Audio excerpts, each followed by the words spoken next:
sekali kamu bilang suka, sekali kamu bilang cinta, itu akan terus demikian. Makanya kasus putus kita bikin kacau.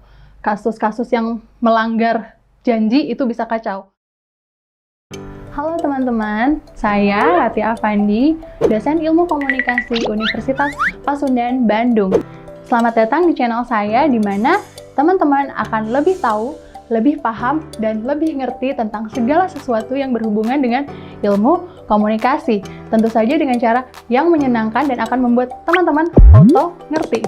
Nah, sekarang kita bicara dulu tentang pengertian komunikasi. Oh sebentar, ini video saya buat bukan untuk orang-orang yang belajar ilmu komunikasi saja, tapi juga buat seluruh umat manusia di muka bumi ini. Kenapa? Karena selama individu itu hidup, dia akan terus memberikan pesan dan juga terus akan menerima pesan. Oke, kita masuk ke definisi komunikasi menurut salah satu ahli yang paling legend di ilmu komunikasi di seluruh dunia, yakni Harold Lasswell. Nah, Harold Lasswell mengungkapkan bahwa communication is who say what, in which channel, to whom, in what effect. Definisi yang sangat umum ini adalah definisi yang paling sederhana tentang ilmu komunikasi itu sendiri, di mana komunikasi itu melibatkan komunikator, pesan, penerima pesan, media, dan efek. Kita bicara satu-satu dulu. Yang pertama adalah komunikator atau pemberi pesan. Pesan itu tidak mungkin terlontar dari nobody. Pasti ada siapa yang menciptakan pesan tersebut dan memberikan pesan tersebut kepada penerima pesan. Nah, yang kedua, pesan itu sendiri. Pesan adalah salah satu aspek yang penting dalam komunikasi, karena tidak mungkin adanya komunikasi kalau tidak ada pesan. Tujuan dari pesan itu boleh jadi untuk hanya memberikan informasi, atau yang sekarang sedang ngetren yaitu memberikan influence atau pengaruh. Sekarang kita bicara lagi tentang penerima pesan. Siapa penerima pesan itu? Akan berbeda ketika kita bicara dengan balita, remaja, orang dewasa, atau dengan orang tua. Tentunya ada strategi tersendiri. Kemudian sekarang kita bicara tentang media. Media yang digunakan dalam komunikasi. Media yang tepat tentu saja akan membuat pesan tersebut tepat sasaran, sesuai dengan apa yang diharapkan si pemberi pesannya. Dan yang terakhir adalah efek. Efek atau tujuan dari pesan itu ingin seperti apa. Namun hati-hati, efek yang terjadi boleh jadi sesuai dengan harapan pemberi pesan atau sama sekali bertolak belakang dengan tujuan dari pesan itu sendiri. Misalnya, tadinya pesan itu maunya tujuannya untuk menghibur, tapi gara-gara ada hal-hal yang berkaitan dengan ras, suku, agama, malah jadi membuat suku lain tersinggung dan lain sebagainya. Satu hal yang kita highlight dalam komunikasi adalah komunikasi itu irreversible. Apa itu irreversible? Tidak bisa ditarik lagi. Sekali kamu bilang suka, sekali kamu bilang cinta, itu akan terus demikian.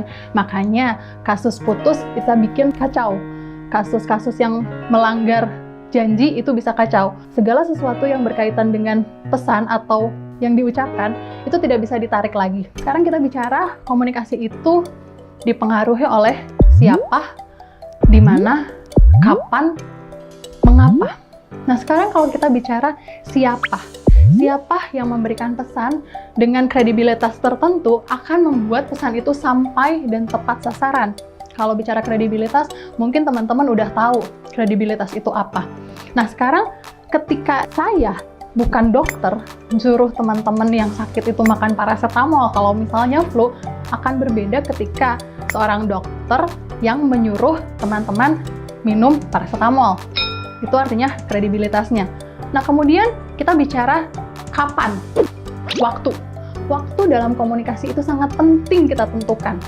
Ketika kita, zaman dulu nih saya, kalau mau minta uang sama orang tua, itu saya lihat-lihat waktu dulu. Saya nggak mungkin pagi-pagi baru mau berangkat kantor orang tua saya mau ke sekolah, terus saya minta uang. Saya pasti cari strategi nih, waktu yang tepat gimana caranya supaya saya bisa minta uang sama orang tua saya. Kemudian tempat. Mungkin teman-teman bertanya-tanya, kenapa sih tempat itu penting dalam komunikasi? Iya, penting. Karena tempat yang pas akan membuat pesan itu juga sampai dengan tepat. Tempat melamar. Kalau misalnya teman-teman, nggak tahu ya kalau generasi saya, itu kalau nonton film, orang lamaran itu tempatnya itu restoran gitu, candlelight dinner, dan biasanya sih it works. Kemudian yang terakhir, mengapa ya? Apa tujuan orang itu berkomunikasi? Tujuannya mau apa? Mau sharing kah? Mau menghibur kah? Contohnya, kalau teman-teman tahu para stand-up comedian, saya yakin mereka itu tujuan utamanya adalah menghibur. Walaupun dalam pesan-pesannya ada campaign tentang lingkungan, ada campaign tentang cinta tanah air, dan lain sebagainya. Komunikasi juga bisa disebut sebagai sebuah aksi, action, yang bisa dikatakan satu arah, dua arah, maupun transaksional. Nah, yang satu arah ini seperti yang sedang saya lakukan pada teman-teman, di mana saya menyampaikan pesan dan teman-teman mendengarnya dengan feedback yang delay. Artinya teman-teman hanya bisa memberikan feedback dengan komen di bawah. Dan saya akan membacanya entah kapan, baik cepat atau lambat. Dan saya juga akan membalasnya entah kapan, cepat atau lambat. Artinya respon saya itu delay. Nah, sedangkan komunikasi dua arah, yakni komunikasi secara langsung. Atau kalau teman-teman bilang, itu tech talk. Zaman sekarang anak-anak sebutnya tech talk. Nah, mungkin komunikasi dua arah ini agak mirip dengan komunikasi transaksional. Namun bedanya, komunikasi transaksional di sini adalah ketika kita berkomunikasi, kita melihat serangkaian pesan, baik verbal maupun non-verbal, yang ada dalam lawan bicara kita. Nah, ngomong-ngomong tentang verbal non-verbal, ini sangat menarik. Seperti yang sekarang saya lakukan, ini komunikasi verbal atau non-verbal menurut teman-teman? Oke, ini keduanya. Kenapa? Karena ketika saya berkomunikasi dengan teman-teman, saya menggunakan kata-kata, saya menggunakan intonasi, dan saya menggunakan gestur. Dan juga segala atribut yang nempel di saya, itu adalah sebuah pesan. Nah, nanti lebih jelasnya lagi saya akan bahas di video yang lainnya. Teman-teman, jadi secara garis besar, komunikasi adalah to make everything in common. Jadi ketika kita sudah bisa menyampaikan pesan dan lawan bicara kita paham apa yang kita sampaikan, itulah komunikasi. Tapi bukan berarti tidak sampai itu bukan komunikasi. Nah, itu komunikasi yang tidak berhasil, yakni misunderstanding. Udah pada ngerti kan? Nah, kalau teman-teman penasaran tentang segala hal yang berkaitan dengan ilmu komunikasi, teman-teman bisa komen di bawah ini.